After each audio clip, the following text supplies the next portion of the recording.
All right, so if you were here 5 minutes ago when I said Fail of Things is right now, I in fact read the schedule, and it is at 3 o'clock, my mistake. Next up we have Becker Polverini with How to Turn Joy into Sadness, a very favorite topic of mine, Common Cryptography Anti-Patterns.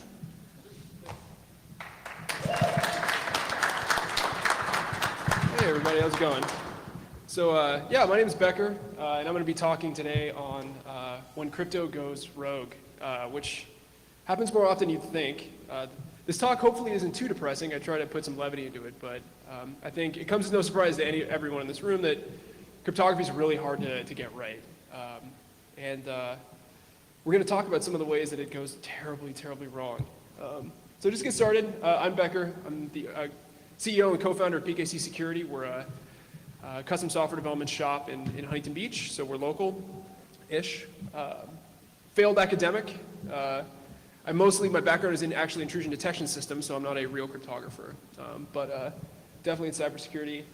I've written and seen and fixed a lot of bad crypto. So what our company does in particular is we make wrong software projects right. It's sort of our mission. So companies will hire us when a software project is on the ropes, either in terms of budget or time or resource.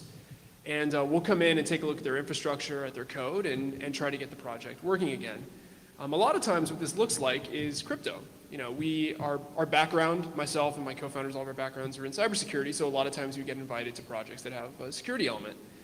And what that means is that we have the misfortune of seeing some tremendously awful code. And this talk, all the examples in this talk have come from real consulting arrangements that we've done. We've obviously taken out all of the identifying stuff, but just to give you a sample of kind of what's in the wild, and it can be pretty depressing. So crypto's a beautiful thing, right? It's kind of amazing that 128 bits, just 128 ones and zeros can protect data in one of the most impenetrable ways in the known universe, right? Such a small amount of data has such an amazing amount of stopping power, and that's really impressive. It's beautiful when you think about it, but it can get really ugly. So the common adage, right, is don't roll your own crypto. But what people, don't roll your own crypto. If you want to try to come up with your own block cipher, that's probably a very bad idea. But the problem is, most of the people I hope in this room know you're not supposed to go try to roll your own block cipher. But we still have to use crypto. At some point we are using an implementation of a primitive, right? Either a pseudorandom function, HMAX, something. We're using some primitive, right, that takes some amount of knowledge and sophistication to use correctly. So you're not, at what point are you rolling your own crypto, right?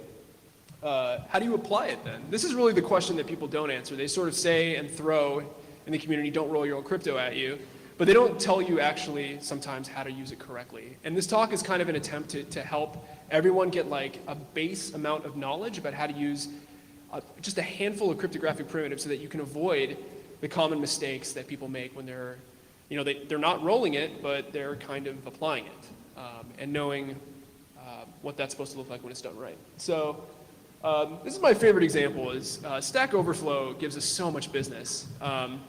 People go to Stack Overflow and they find all kinds of great answers for crypto. Like my favorite is a really strong algorithm called base64 encryption. Oh wait, that's not how that works. So you see this and this answer's got so much wrong in it, right? It's just a beautiful cacophony of crypto. It's just terrible, right? You got base64 being used as some kind of encryption. And then the person's recommendation, or it's like, maybe I should just use MD5. And then, this guy down in the comments says not knowing your user's password is not a downside, which it's a downside. You don't want to give up people's passwords if you get hacked. You want to be able to get rid of that sensitive material if you can and not keep it. And then some comment about using assault, and then this recommendation to just MD5 a few times. And you're thinking, well, this is a whole lot of wrong, right? So, this sucks, but, look behind the curtain and you're like, how many web apps are doing this right now, right? But you're thinking, all right, that's just the bad answer, right? Surely the most upvoted answer will be correct. It has to be. It's enough eyeballs, right? And you would be so wrong, so incredibly wrong. You've got more wrong all over. You've got, this example of like, well, why don't you just throw assault in there? And, well, we all know MD5 is bad, so let's just use SHA-1 instead. And Instead of that, let's do totally timing unsafe equality checking for the result. And you start realizing that while it's easy to crap on people for rolling their own crypto or doing it wrong, this is actually really hard to get right. And I feel like as a community of the crypto community, it's not very humble, right? If you're too scared to, sorry? I'm saying like, what's up? Oh, it's a joke? Oh, okay. I thought I was sitting there defending. I was like, well, from my observation. But you got to start somewhere, I guess. And hopefully this talk is a way of saying that a lot of people make these mistakes. It's not okay that they're being made, but it is okay to experiment and learn and get better. But this sort of crap sinks a lot of companies, leaving you feeling like there's just no hope. So where are we going with this, right? We're going to talk just about a handful of really common cryptographic primitives that are sort of superglued in lots of different ways to build common stuff, right? Like maybe login, or I want to encrypt some binary blob, or common things that you'll find yourself wanting to do eventually in security that are sometimes deceptively easy to screw up. And especially if you look on the internet, these are the kind of things that people are going to recommend to you, and it's not going to end well. So we're going to go down the line. We'll start with passwords, good place to start, right? Talk about some ciphers and how to use particularly block ciphers correctly. We'll talk about MACs, how do you make sure that a message isn't malleable, right? You don't want people just flipping bits in the message. And then we're going to end with kind of a nihilistic ending, but basically 4 safe algorithms that you can kind of use with confidence, or libraries, ways of just sort of guardrailing yourself, so when you're going out and trying some of this stuff, hopefully not anything that's anywhere dangerous, but as you're kind of experimenting, a way to sort of get your feet wet and start testing this stuff. So we'll start off with passwords. So let's start with this. This is sort of the one that everybody starts with when they're thinking about a password. Right? They're like, well, I don't want to store it, so I'll just hash it with something. Like, well, this is wrong for a lot of reasons. The biggest reason being that hash functions are meant to be fast, right? In this case, the biggest issue is that you can use something like a rainbow table or a dictionary, right? You can compute all the common passwords with MD5. So people have kind of realized that this is not the way to fly. So they say, well, what you should do is, don't use MD5, use some other pseudorandom function, and, use assault. That way now you've defeated at least one attack. But this doesn't defeat the attack of hash functions. Just are supposed to be fast. That's how they're designed. And in reality, you don't want it to be fast. You want to slow down the attacker if they're trying to test whether or not a password is valid, either online or offline. You want them to have to work for it. So, people start doing twists on it, like, okay, well then just do it a whole bunch of times, right? Take this fast thing, and if you do fast thing a lot, it becomes slow thing. But then there are all kinds of problems with this implementation, right? It keeps getting worse. You start looking at it, and you're like, what is going on in terms of the number of iterations? Like, am I even checking the lengths of stuff? It seems like, if you did it this way, the length of the password would affect how fast or how slow it would be. So then people start doing crazier stuff, like, okay, well, let's, check lengths and start making sure that things are constant time, but it's still fundamentally kind of messed up. And these are all examples of stuff we've seen from our audits. Was something like this, right? Obviously, I renamed it to bad, but people trying to hand roll these password-based key derivation functions so that they can take something that is pretty non-random, like a password. Like, think about it, it's not that random, and generate a little bit of real pseudo-randomness, but the way in which they're doing it is totally messed up. So now what, right? The truth of the matter is just stop trying to reinvent this. So this is probably the only part of the talk that is don't roll your own crypto. There's a handful of algorithms that do this correctly, and trying to do this any other way is basically folly. So there's a couple algorithms in particular that I've outlined here. The top 2 are probably the most common that you'll see are scrypt and Argon 2. But they have this notion of a time-memory trade-off. So when we talked about the PRF being fast and trying to make it slow, we didn't say anything about how much memory it takes. And it turns out that, not to get the tinfoil hat on too hard, but since this is a room full of security people, I can totally do that and not feel like a loser. You guys all rock. If you're a nation state, right, some of our clients have to worry about the nation state threat, and you imagine having a whole room full of ASICs, right, or FPGAs that you can burn to really quickly compute it, then it's slow on your general purpose processor, but really fast for your adversary that has billions of dollars thrown at this problem, NSA. You can't really let this happen, right? So the way that you do that is you use these much more sophisticated algorithms that not only take a long time to compute, but they take a lot of memory, something that won't fit easily on an FPGA or an ASIC that allows you to have parity with these bad guys. So now let's talk about the other part of the bad answer on passwords, which was this part, right? They did this, obviously they didn't do script, but they did some check like this, where they take two essentially bit strings, and they want to check whether or not they're equal, right? I'm sure if some of you have done the capture the flag, you've seen the crypto challenges. A lot of them are based on things like timing attacks or side channels, right? Like you time things. And a big issue in crypto is when you screw this up. So for example, in this, you have a side channel and how long it will take to check whether or not it's a valid user, right? If both strings start with, if one starts with A and one starts with B, that will take less time than if it goes A, B, right? And that is a side channel that tells you some information about the secret that you're trying to find out. So you want to avoid that, right? So you do something like this. Now there's a bug in this code, and it's subtle, right? Or maybe it isn't for those of you who are really good at code. But ultimately, this is almost a good solution. So there are ways to check the lengths of bits, for example, that are constant in the amount of, they're constant in time, right? So if you have 128 bits here, 128 bits here, it doesn't matter how similar the bits, the bit vectors are, it will actually take the same amount of time. Now, this one's fun for us because when we were doing an audit, we realized there was a bug in this. If you notice, it only checks the length of A, not the length of B. So you don't know that the lengths are equal. So it turns out in this one, if you pass A the blank string, it always passes, which led to abject horror. You have to be very careful with PBKDFs and with doing things like making sure things are constant time. It's really important in crypto. And it's something that a lot of things glance over. It's not necessarily the number of bits in your key material. It sometimes is just you get screwed over by a side channel. The rule of thumb here with PBKDFs is be lazy. There are good libraries out there that implement good algorithms. Scrypt and Argon 2 are the ones that I highlighted. Any library worth its salt for those algorithms will come with a way to do timing safe quality checks. Please make sure to use them because they get defeated all the time. It's sort of like timing checks and compression are the ways that cryptography can get defeated a lot of times by a side channel. Just a quick segue here too on key derivation functions. So this time, let's say you're not trying to take a password and get randomness. You've got a little bit of randomness and you want to get a little bit more key material. Like let's say you did one Diffie-Hellman, right? So you did your Diffie-Hellman exchange, you got your shared secrets, but you need to init up a bunch of stuff. Like, you need to init up a bunch of HMACs, a bunch of different algorithms, and you want to be able to sort of derive more from that little bit of key material. People come up with all kinds of weird homegrown ways to do this.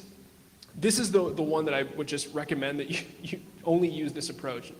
And it's called HKDF. It's very simple.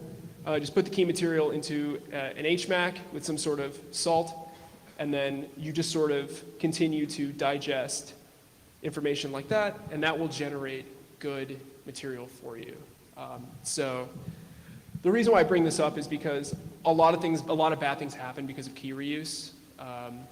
Obviously, if you use the same key, for example, in like Galois counter mode for the macking part of it, as you do the encryption part, you run into all kinds of problems. You just never want to reuse keys, either sending receiving keys or MAC and encryption keys. You also don't want to do unnecessary Diffie-Hellman if you can avoid it. And it's a really simple way to eliminate a lot of problems, particularly in protocols that involve exchange. So on that, some of the things that I mentioned around like ciphers and cipher modes, we're going to talk a little bit about block ciphers and how to use them correctly. This is another area where people sometimes shoot themselves in the foot. So block ciphers are algorithms that operate on fixed length blocks. So there's a lot of different kinds of block ciphers, so I won't talk too much about that. But basically, it's what we can do this with the mental model that we normally have for a cipher. Like you give it a key, and then it can permute that and generate something that you can XOR with plain text, or you can put plain text into it and have it get permuted. There are lots of different ways that they work, but basically it's a key that when given some input scrambles it to some deterministic output that can be reversed. And one of the things that people don't talk about, people spend a lot of time arguing about what's the right algorithm. You know, should you be using AES? Should you be using Cha-Cha? Should you be using, Three Fish or some like weird algorithm? And what they don't spend a lot of time talking about are actually cipher modes. So like, how do you take this block cipher that, takes a block and like moves it around? How do you convert that into something that can encrypt lots of different messages? Or you can pull on it and get lots of random bits out of it. Like, they don't really explain how you apply this algorithm. And if you do it wrong, you end up in a really bad situation. So the way I told you the model works is you basically give it a key. It sort of picks a way of permuting this block out of a family of different ways to permute it, a really big family, right? Like if it's AES, you've got your key material. If it's using AES-256, then you can pick a bunch of different permutations. There's 2 to the 256 of them, right? And you take some plain text, and you put it into that, and then it spits out a ciphertext. The problem with not having a cipher mode is you could imagine if you had multiple, like a length of, a message of many block lengths, right? Then if you did that, where you just did sort of the simple way, like, oh, I'll chunk the message, you end up with something called ECB mode, which is really dangerous for this reason. So if you took that message, or the message which is, say, like some bitmap of the Linux Penguin, and you applied ECB to it, that's what it looks like, right? That is, you can pretty much tell what that is just by looking at the image versus the thing on the right, which is truly random. So the way in which you use these block ciphers is really interesting when you start talking about messages that are larger than the size of the block, which is pretty much anything, because blocks are not that big. Like in AES, the block is only 128 bits in size. Like, you can't really fit a whole lot of content in there. So how you begin to use that to do more encryption is very important. So there are lots of different ways, and we're going to talk about all the ones that are bad briefly, but there's one called CBC mode, which isn't itself bad, but it's missing a property that we want.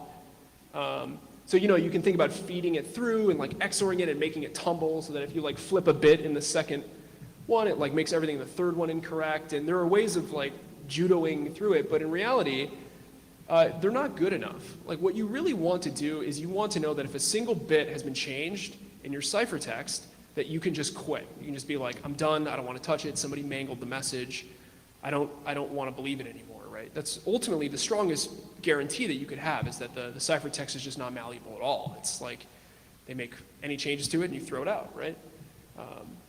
And that type of encryption that combines those two steps is called an AEAD. So authenticated encryption with additional data. And all that means is there's a way of combining the encryption step and the ciphertext that gets output. There's a way of mixing that with these special mathematical functions that basically will tell you when a bit has been flipped. And you can know to throw out the message and cry foul. So a little bit like, this might look like ECB mode, but one of the ways in which this is done is there's this thing called counter mode, where rather than taking the message, you take some counter and you encrypt that instead. And since they have these block ciphers that are worth their salt, have this nice property that the contents of the ciphertext are not related to the plain text, it really will produce ciphertext that's not easily reversible. And you can take this and you can combine it with that function. Now, basically what I showed you with counter mode, right, is that unless you do that step of authenticating it, you can have a really bad problem, and this is one that came from a real audit. So they had some JSON that they encrypted using counter mode, but they didn't use the macking part of that. And what this means, and this also would fail in CBC mode, but since that last block in CBC mode and in counter mode, you can flip bits in it without being detected, it just turned out that in their blob of JSON, the way that they use an enum to indicate whether to withdraw or deposit between 0 and 1. It's like the perfect example of an exploit, right? So if you flip the 0 to a 1 or the 1 to a 0, you're now depositing or withdrawing, and you, the attacker, can control it. And their server had no idea at all. This was a financial services company, like as in bank. This is like every bank's worst nightmare, right? You don't know when you're going to withdraw or deposit money, which is terrifying. So the rule of thumb here is you need to avoid ciphertext malleability. Something being encrypted does not mean that it's secure. You need to also make sure that you can't begin changing stuff in the resulting ciphertext. So the rule of thumb here is just fail fast and run away. We're going to talk about this a little bit more, but this is a real good property in cryptography. Don't recover. Just die and run away and scream and then leave and make them try again. And we'll skip that, but that's how it's implemented. Some examples of things that are AEADs. There's this thing called Galois counter mode. There's counter mode with Poly 1305. For example, this is what Google and a lot of other companies are advocating for. I know Cloudflare is using Cha-Cha Poly now. If you can't afford or use either of those two because of regulatory reasons, you can always use encrypt then MAC, which is just encrypt it and then use an HMAC, which we'll talk about later. But you definitely want to do it in that order. Encrypt it, then MAC it. Like I said before, you want to be really careful with nonces and MAC keys in terms of reuse. Make sure that you're using stuff that's fresh. So on that, let's talk about MACs a little bit.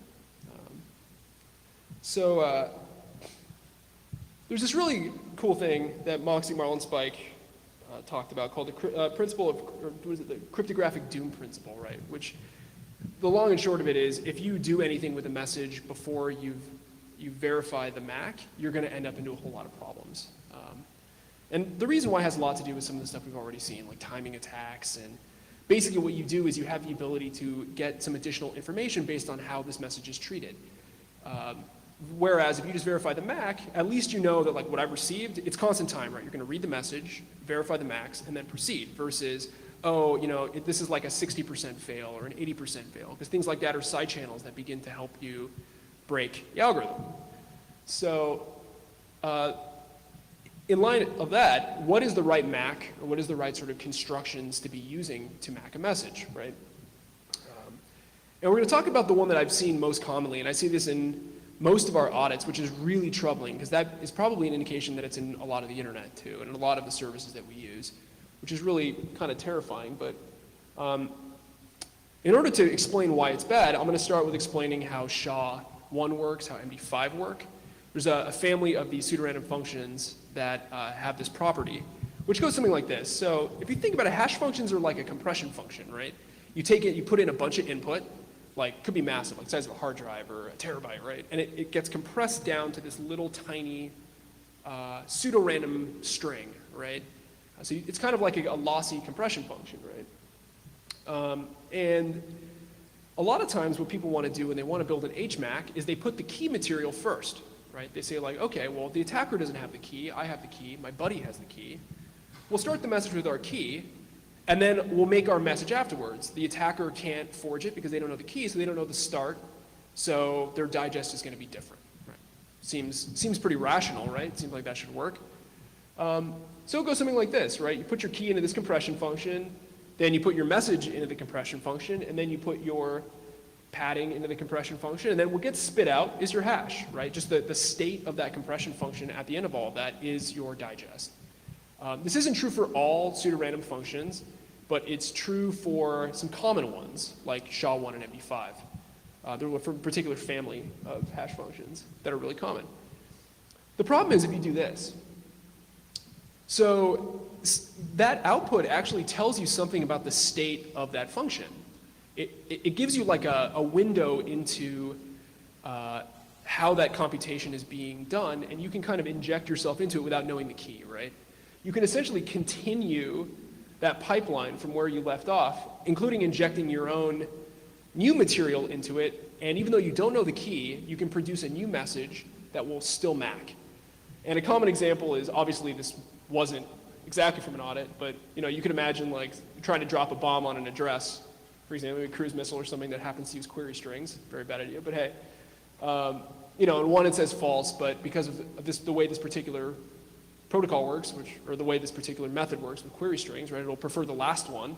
You can just give it a bunch of garbage, and then at the very end set something like bomb equal to true, and then that will pass. And then now you've been able to create a new message under that key that is totally bogus. So this is called a length extension attack. And There's a bunch of hash functions, all the ones listed above, that are vulnerable to it. And it turns out that it's actually more complicated than you would think to actually use those algorithms well as an HMAC. You can use certain constructions, there's an RFC for it, but it's just kind of a pain. It gives you more ways of potentially blowing your legs off, which you always want to avoid in crypto. So the point of this is that you should probably stop using these older ones and just start using the new one, which is SHA-3. SHA-3 doesn't even really have any kind of special need for a weird HMAC construction. It's a different family, and it's designed in such a way where if you prepend the key, that's actually how you use the HMAC. So your intuition and the algorithm actually match. And it was designed that way on purpose. All the algorithms that were tested in the SHA-3 competition they had the explicit mandate to avoid this vulnerability. So if you do that, then you're good to go, and you don't need to know anything more about macking. Which brings us kind of to the end. I want to leave a lot of time in this talk for questions because I'm a developer. I don't know. People probably have questions out there about code they're writing or things that they are just curious about. And I may not know the answer to it, but I'll try my best. So force-save algorithms here, and this is where the part of the talk that's kind of nihilistic comes out. Don't roll your own crypto is true. So my advice, if I had to pick something, is just go learn libsodium. Which is kind of depressing, but it's a good place to start.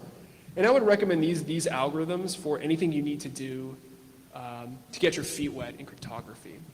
So if you need a good way of encrypting a bunch of binary under a key, SHA-20 and Poly 1305 are good places to start. That'll give you your AEAD. It's fast. It works great on x86. It's good to go.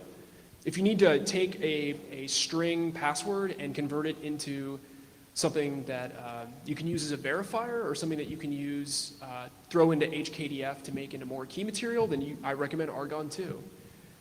It's a really great new approach for making sure that you can fight against an ASIC even on a cell phone or on a laptop. If you need to hash or if you need to digest or HMAC something, just use SHA-3. There's a lot of implementations of it that are good. Just use whichever one is standard for your language.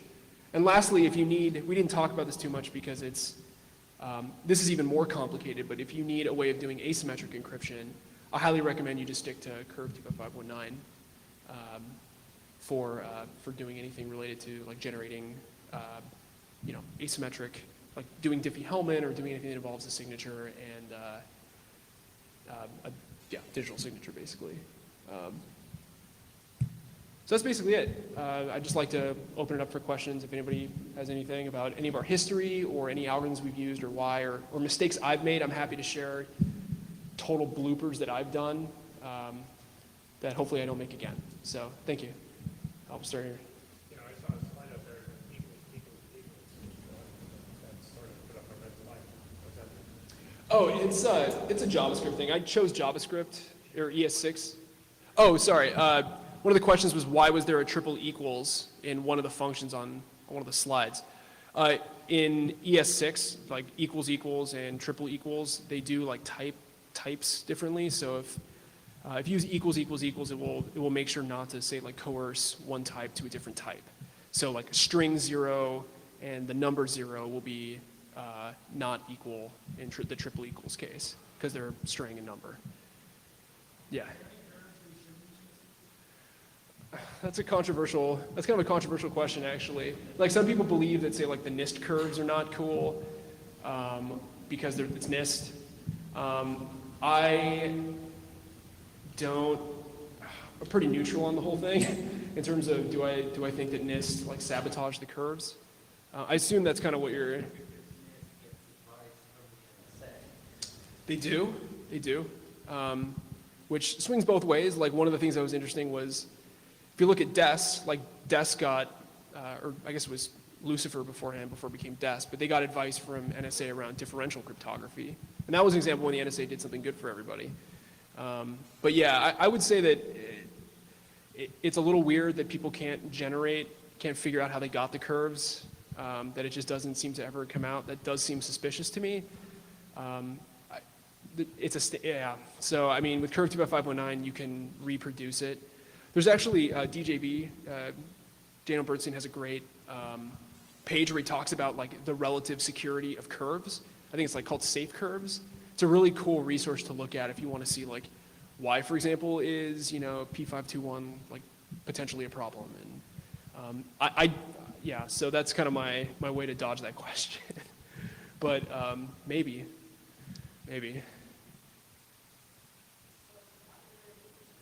Over that's related to crypto. Say you found a flaw and have a peer review, and you have a collision, but you haven't produced it in a computer, but you've done it over 1,000 times manually, showing that it'll work. Would you publish it? Would you try to get the same amount of computer power you need to do it? Let me see if I understand. So you're saying that you, yeah, can you, let me see, how do I, yeah, if you could.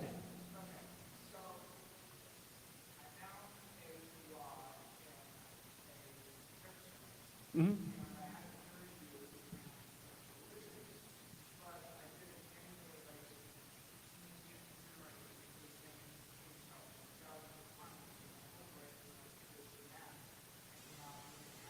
Mm-hmm. But I have not generated it on the computer with the exploits. So would you have to try to get the same amount of computer power that we need for this certain issue to do that, or would you just publish what you have? Well, I think if you've had other people tell you that it's a valid exploit, and it's a generally known algorithm that's already kind of in the public domain, just put it out on the internet. Like, go to Hacker News and post it and see what happens. That would be my recommendation. I mean, you'll definitely attract a lot of attention if you make that claim. Might be unwanted, but if it turns out to be true, then. What if the Asian researcher who first week in SHA-1 published about 4 or 5 collisions before, like several months before he even had a reviewable version of a paper describing it. And that just the fact that he was able to produce collisions for an algorithm that wasn't supposed to allow that as a feasible possibility. That's a big freaking deal. Yeah. So. Yeah. I mean, these functions, like these pseudorandom functions, should not have that property, right? So if you can demonstrate it, that it has, it. Yeah.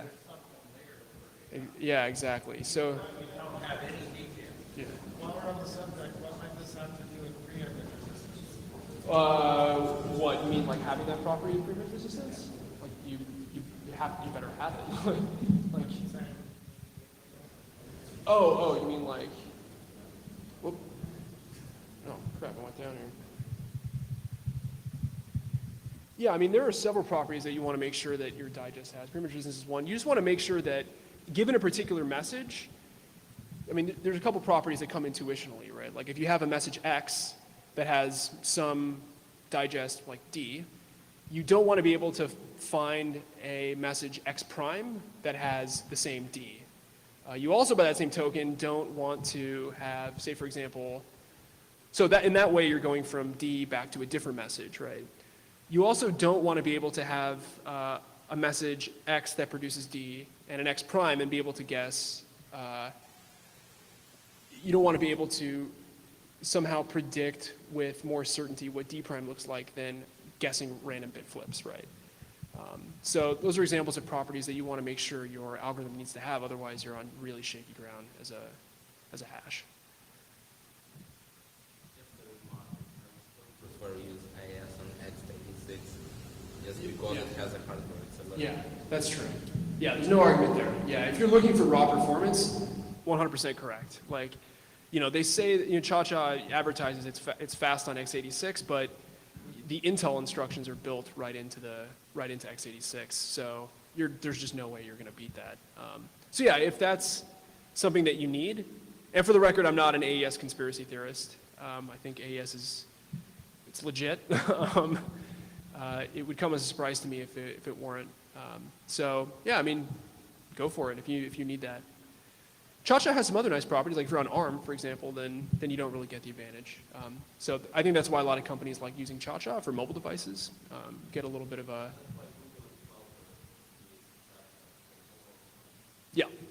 yeah, exactly.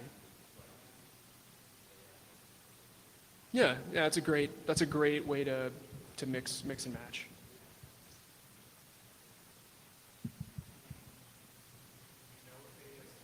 Is susceptible to those kind of GA attacks or? AES has other problems than that. Like, so for example, with AES, it's a hyperblock cipher that has this thing called an S box. So it's a substitution box. So it's a way of permuting the stuff in that block by, looking up something in a table, basically. The problem with doing that is that the amount of time, or whether or not something is in your cache, for example, tells you some information about where you're kind of looking in this box. This is I'm definitely waving my hands through this, but yeah, and it's a super side channel. So yeah, sure, I'm happy to do that too. But that, if the question is it really fast? Like, can you make a general purpose chip, not a general purpose, but a specific chip to do AES much faster than on x86? The answer is yeah, definitely.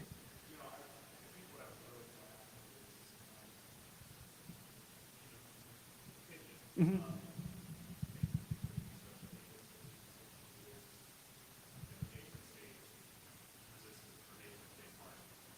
Yeah, definitely. Yeah, I mean, I think AES 56 it's rock solid. Yeah, I mean, I haven't seen any evidence to the contrary. That doesn't mean there isn't somewhere in Fort Meade somebody in a basement is trivially decrypting all of our stuff, but or in China, yeah, or in Dongzhimen in like northeastern Beijing, but it could be. The different padding attacks, which for example in TLS, which make it weak, different padding oracles, because with Cha-Cha, it's easy because it's a string side. Yeah, exactly. There is no padding there. But IS, if you misuse the padding, so if you use IS with CM, you're using it in counter mode, so you're reasonably safe. But if you use IS CPC, it's incorrect implementation to get all these side effects. So that's. There is a read the manual quality to this, but yeah, what you said is exactly true. So the thing about counter mode, right, or stream ciphers is that you basically, in counter mode, you use the block cipher to spit out, you don't encrypt your message, you take like a counter and then you spit out like almost like a one-time pad, right, and then you XOR it. The benefit to that is you don't need padding, right? Your ciphertext is exactly the same length as your plaintext. The problem with other modes of operating a block cipher is that you have to be a multiple of the block, right, which, if you're 129 bits, right, which means you've got 127 bits of padding that you have to worry about. And there are lots of ways that can blow up that I avoided in this presentation. That's not one that we've seen in our consulting, but it's definitely happens, which is why counter mode is a great way to start when you're learning about block ciphers, because it's pretty straightforward. Like you get your bits, you XOR it, and then you want to run it through an HMAC or through an AEAD. Gotcha. One of the comments made at the cryptographers panel at the RSA conference this year was that they thought the chances of there being some undiscovered problem in some of the newer algorithms, they didn't say catch it, to be applied. That was a more likely problem than anything due to quantum cryptography. Yeah, I mean, yeah. Sorry. So, I mean, why? it's safe with SHA-3. Yeah. Not to argue with No. kind of views. Yeah, so the reason why, if you go to NIST, right, and you see why they chose it, they say, well, we got real tired of everything being like the Merkle-Damgard construction, right? They're like, we're tired of that. Like, we want to get like some fresh blood into how people are thinking. And Ketchak has this like sponge construction, right? That is kind of new. Personally, like, Right. So like, for example, right. So for example, I personally, I wouldn't recommend other people do this, but I'm a big fan of Skein. I think it's interesting because it's based on a block cipher. So it's kind of got some cool properties to it that are well understood, right? But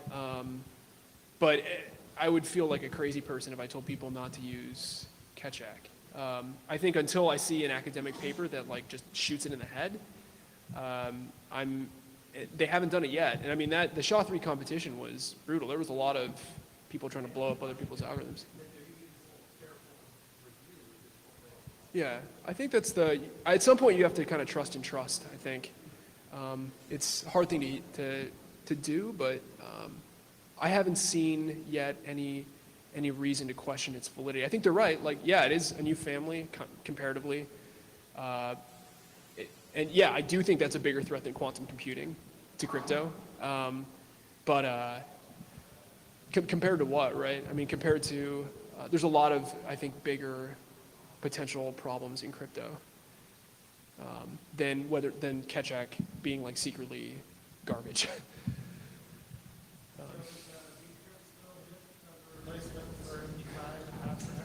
I mean, anything is better than MD5. So to answer your question, yeah, like if I was on a desert island and my choice was MD5 and Bcrypt, I'd be using Bcrypt. Argon 2. Argon 2 or Scrypt is also great. I mean, they're pretty similar in a lot of ways in their construction. Bcrypt is, I mean, it's cool. It's definitely slow. It'll solve the problem of time. I think the problem of memory is the big one. Like the fact that the new ones defeat ASICs is a big deal, because if we think about what's happening inside Fort Meade, I mean, they have a lot going on in terms of the ability to go fab up a ton of ASICs and just kind of blow through stuff. So that to me is really important in a PBKDF. Yeah. The code that you're saying comes through Active is already implementing Argon before you get to it. Oh, God, like 0%. Yeah, like 0%. Like, yeah. No, yeah, 0%. I think if we, oh man, I see a lot of PBKDF too, which, again, it's not my opinion. It's not the best, but there's nothing like. Yeah, I mean that's the real problem, right? Is it again? It's a foot gun, right? It gives the ability to blow your legs off. You're like, I'm using PBKDF2. I'm using 5 whole rounds of it. You're like, that's not good enough, right? But to answer your question, like I think the bell curve, it's like all until you get way to the long tail, it's PBKDF2. I mean, there's like horrible, and then PBKDF2, and then right around the tail, you get like Bcrypt, Scrypt, and no one is using Argon 2 yet. Which is fine. If they're using Scrypt, they still get an A+ from me. That's great. But yeah, it's not super common quite yet.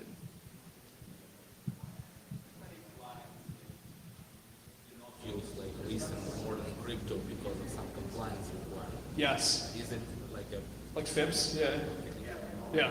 Yeah, we do. I mean, that's like that's the stuff that drives us crazy, right? Because we have no choice but to kind of watch them sit there and use stuff that's not as good as it could be, right? But you got to work with what you're given.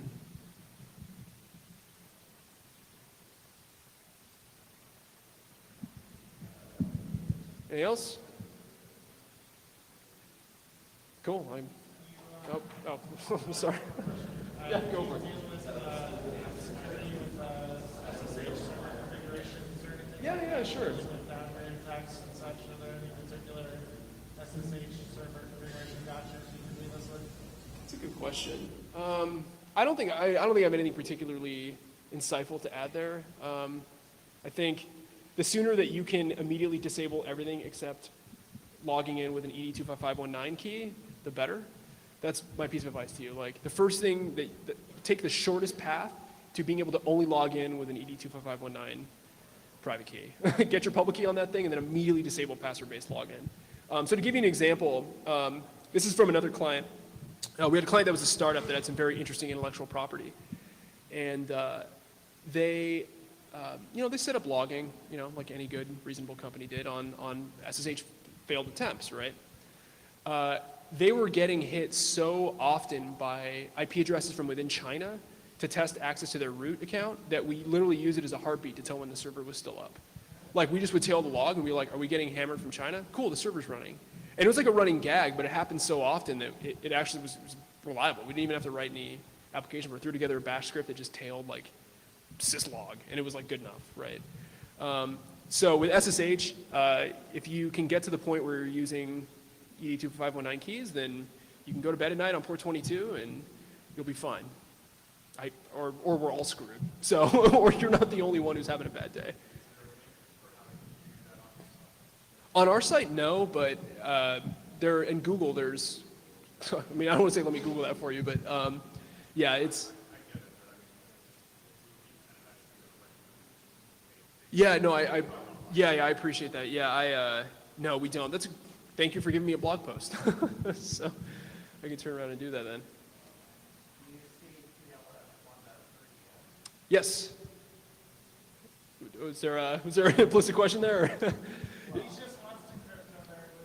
Yeah, I have. I confess I am not.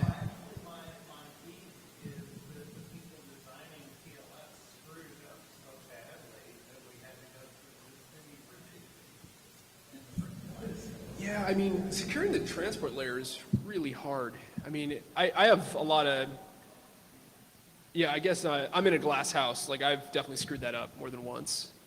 So I don't know if I can throw too many stones at them. What I can say is that I think there's really cool stuff happening with stuff like noise pipes and the noise protocol coming out of, I know Trevor Perrin, I think it was Trevor Perrin has been working on it or owns it or whatever. But it's, that's in my opinion, a really interesting way of jujitsuing some of the complexity of TLS. If you're, again, it's getting pretty close to roll your own crypto territory there, but it's a really simple protocol for setting up a secure transport.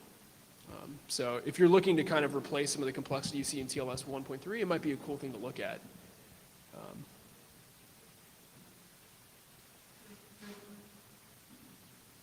Cool, well, I'll be up front. I'm just gonna get off the stage now before I say something stupid, so thank you.